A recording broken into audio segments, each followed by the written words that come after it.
What's going on, everybody? My name is Aiden and welcome back to another video. Ladies and gentlemen, today we are going to be discussing some injury updates for the Chicago Bulls, as well as a new signing that the Bulls have made. Technically, it is a new signing, and we're going to be discussing these things in this video. But before we get any further, if you like the video and you want to see more from me, drop a like, drop a follow, and or subscribe if you are new, and let me know in the comments below your thoughts about the Chicago Bulls and the recent news that has come out for this Bulls team. Now, keep in mind, people are going to feel differently, so I ask to also show respect to others that may not feel happy about this situation, and some may feel happy about the situation. Just try to be respectful for each of them, and of course be respectful to the players that we're going to be discussing here today as well. So firstly, there is an update on the Patrick Williams situation. Now, I'm very thankful that there is an update on the Patrick Williams situation, because I hate being left in the dark. We were left in the dark for a long time with the Lonzo Ball situation. I'm glad at least now we have not been left in the dark with the Patrick Williams situation. The Bulls have released a press release in relation to Patrick Williams, and again, there's a lot of gibberish here in my opinion. I just don't know about, I don't know what any of this means, but the bulk of it we're going to understand. So let's quickly read the press release here.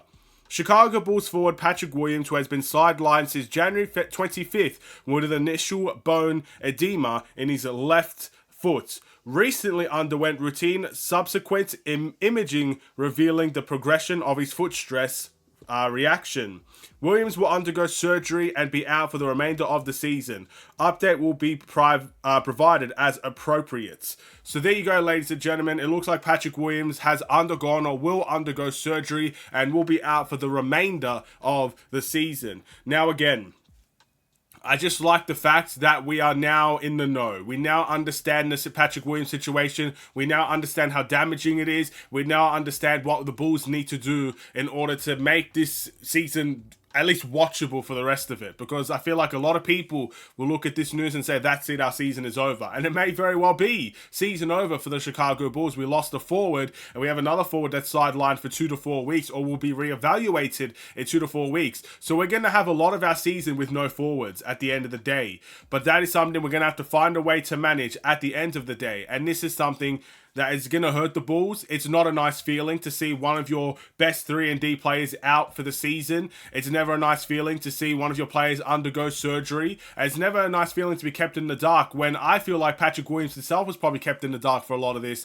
before obviously understanding that he must go through surgery to get better. But let's hope this will be the end of it. Let's hope there is nothing after this that we need to worry about. Let's hope he has his surgery is successful, he can recover very well, go through the rehab process very nicely, and at the end of the day be ready for next season. That's the best thing we can ask for. But this will hurt Patrick Williams money-wise, financially as well. Look, Patrick Williams, we cannot ignore the fact that he did ask, or again, the rumors are out there from his agent that he wanted $200 million in his next contract for the Chicago Bulls.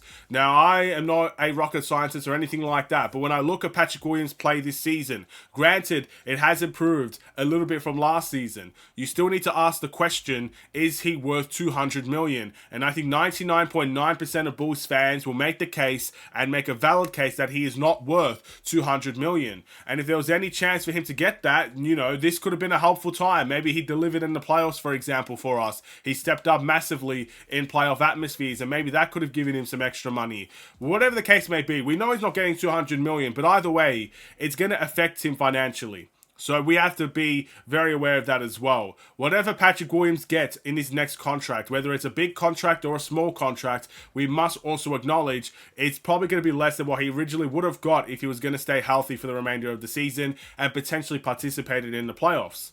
That's the first thing. This will definitely hurt Patrick Williams physically and financially.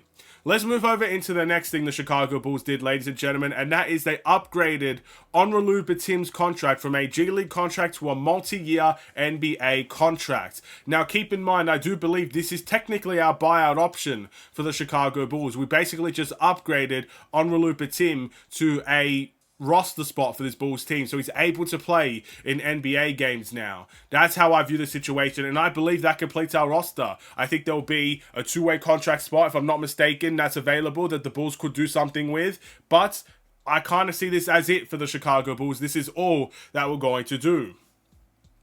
And I'll be honest, I have mixed feelings towards this. Again, I knew playing Onuralp Bitim, I even mentioned it in the last video, bringing him up would have been a situation. It would have been something we could have done. And now, knowing the Patrick Williams situation, this is pretty much what we did. What does Bitim bring? Well, he's 6'6", so he does bring a little bit more size compared to everybody else. Not massively more size, but just a little bit more size. He's a guy that can spread the floor. He can shoot the three-point shot well. He's got a good handle on him, and a lot of people are excited about him from Bulls fans. Again, I could think of countless times where I'm looking at a game and people are talking about Bitim in the comments, or people are talking about how good he's been doing in the G League and stuff of that nature. I think he averages, 14 points per game in the G League? That's not bad at all. So at the end of the day, yeah, it's a situation here for the Chicago Bulls. But I also feel bad because is this the best thing we could have done? And I do feel like the luxury tax gets involved in this, if I'm not mistaken. And I do feel like, obviously, Coby White's contract and incentive-based contract has something to play in this. But I don't really know how to feel, because I'm very happy for Coby White at the end of the day. If his contract and his incentives means that the Bulls can't sign a buyout option, at the end of the day, what am I supposed to feel about that? Because I want Coby White to get his money and get his incentives. At the end of the day, we asked for him to deliver in his next contract, and he has done so, and he's raised the stakes for his own career and for his next contract as well. He's done a fantastic job this season, and I can't feel bad about that. But also, a buyout option that we probably could have needed on the other side of things to bring more physicality, to bring more experience, to bring more NBA level play is something we're probably going to miss out on. So, it's a risk bringing in Onuralp Bitim on a multi-year NBA deal. It's an absolute risk, and we cannot deny that. But risks sometimes pay off. So what I have to ask now is, what will Billy Donovan do with Onuralp Bitim? Will he be a guy that's actually present and playing meaningful minutes for the Chicago Bulls? Is he a guy that is trusted and relied upon by Billy Donovan? Or is this just something that we do and send him off to get no minutes at the NBA level? I honestly don't know. But if this is our move, if this is our buyout option move, you have to try and experiment him in this current team and hope that it works out well for us. It is as simple as it gets. That is it. That is all we need to worry about. He has to be able to play NBA minutes, meaningful NBA minutes, to see if he can actually make an impact at this level.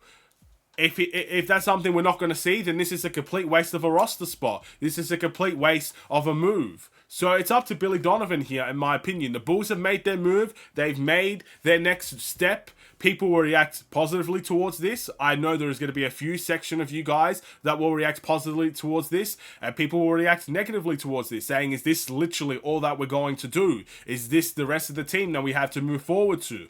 Whatever the case may be, Billy Donovan has the final say, and he has to give that green light to let Bitim go and shine out there.